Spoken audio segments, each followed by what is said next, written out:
Halo semuanya, jadi di video kali ini kita akan membahas tentang perencanaan Undang-Undang Nomor 17 Tahun 2023 tentang kesehatan, yang dimana penguatan upaya kesehatan dan layanan kesehatan primer.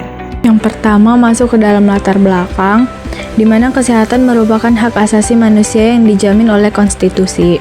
Undang-Undang Nomor 17 Tahun 2023 tentang kesehatan yang merupakan regulasi terbaru yang menggantikan Undang-Undang Nomor 36 Tahun 2009.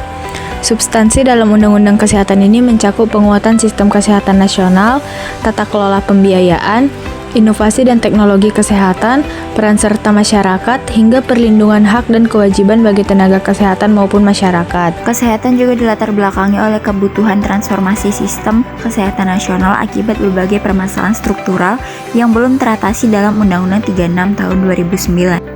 Nah, jadi dalam penjelasan umum Undang-Undang 17 Tahun 2023 yang baru ditegaskan bahwa pandemi COVID-19 menjadi momentum kesadaran nasional akan pentingnya penguatan sistem kesehatan. Baik, selanjutnya saya akan menjelaskan tahap awal perencanaan kebijakan.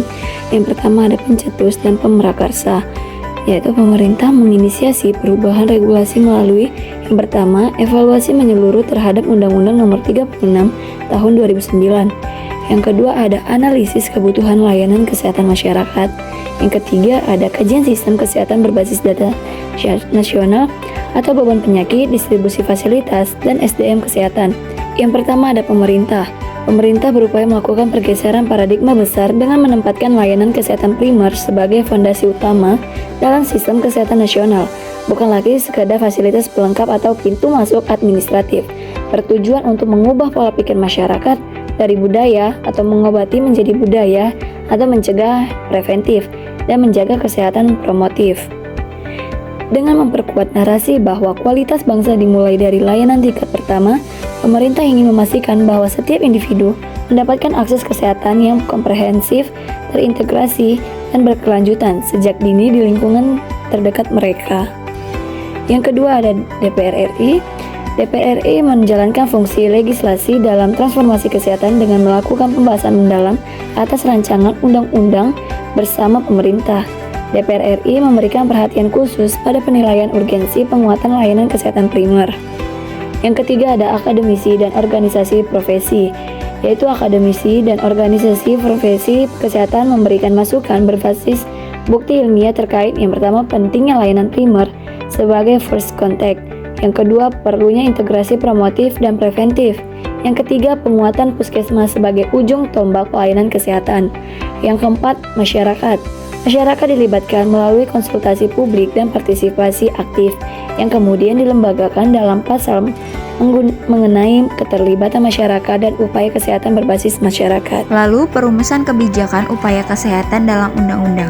Upaya kesehatan sebagai kerangka dasar yang dimana berdasarkan pasal 1 ayat 2, kesehatan tidak lagi hanya dipandang sebagai kondisi bebas dari penyakit, melainkan sebuah rangkaian kegiatan yang mencakup aspek promotif untuk meningkatkan derajat kesehatan, preventif untuk mencegah timbulnya penyakit, serta kuratif untuk pengobatan, dan aspek rehabilitatif guna pemulihan fungsi tubuh dan paliatif untuk meningkatkan kualitas hidup pasien. Kualitas layanan tidak boleh dikorbankan demi efisiensi karena keselamatan pasien merupakan hukum tertinggi dalam ekosistem kesehatan nasional yang sedang dibangun. Selanjutnya ada pengaturan pelayanan kesehatan primer atau pasal demi pasal. Yang pertama ada pasal 26 upaya kesehatan diselenggarakan melalui pelayanan kesehatan primer dan lanjutan. Yang kedua ada pasal 27 pelayanan kesehatan primer dilaksanakan berdasarkan kebijakan pemerintah pusat dengan melibatkan pemerintah daerah dan masyarakat.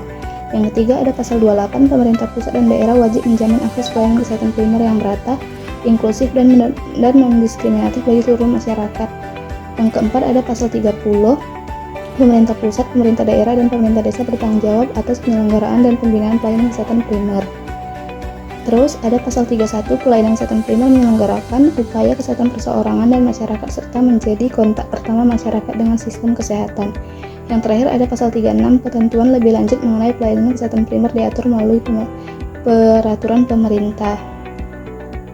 Terus ada tahap pengesahan dan pemberlakuan Undang-Undang Nomor 17 Tahun 2023 disahkan pada 8 Agustus 2003 oleh Presiden RI.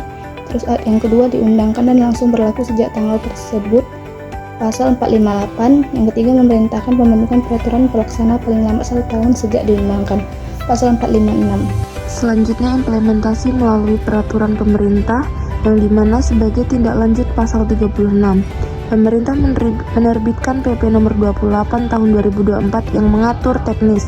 Yang pertama, penyelenggaraan layanan kesehatan primer. Kedua, peran puskesmas sebagai pelaksana utama. Ketiga, integrasi surveillance, promotif dan preventif. Dan yang terakhir, penguatan jenjang layanan primer. Dan kesimpulannya yaitu, peran Undang-Undang nomor 17 tahun 2023 merupakan proses kebijakan berbasis kebutuhan nasional yang dimulai dari identifikasi masalah, pembentukan opini publik, perumusan norma hukum, hingga implementasi melalui peraturan pelaksana. Dalam bab upaya kesehatan, khususnya pasal 26-31, Undang-undang ini secara tegas menempatkan pelayanan kesehatan primer sebagai pondasi sistem kesehatan nasional dengan pendekatan promotif dan preventif yang kuat, serta berorientasi pada siklus kehidupan, serta menjamin akses yang adil dan inklusif bagi seluruh masyarakat Indonesia. Oke baik, sekian yang dapat kami sampaikan. Terima kasih telah menonton videonya sampai akhir. Thank you for watching.